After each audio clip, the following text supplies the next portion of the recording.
Hello everyone, welcome back to the channel. Today I will show you how to enable and use the Equalizer feature in the Spotify mobile app.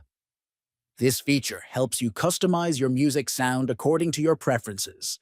Let's get started and improve your listening experience step by step. First, open the Spotify app on your mobile device. Next, tap on your profile icon located at the top left corner of the screen.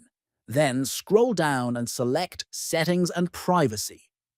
After that, find and tap on the Playback option. Following this, find the Equalizer option and tap on it. Once the Equalizer screen opens, confirm by clicking OK. Finally, choose your preferred music preset from the list to customize your sound. That's all for today's tutorial. Now you can enjoy your music with better sound quality tailored to your taste.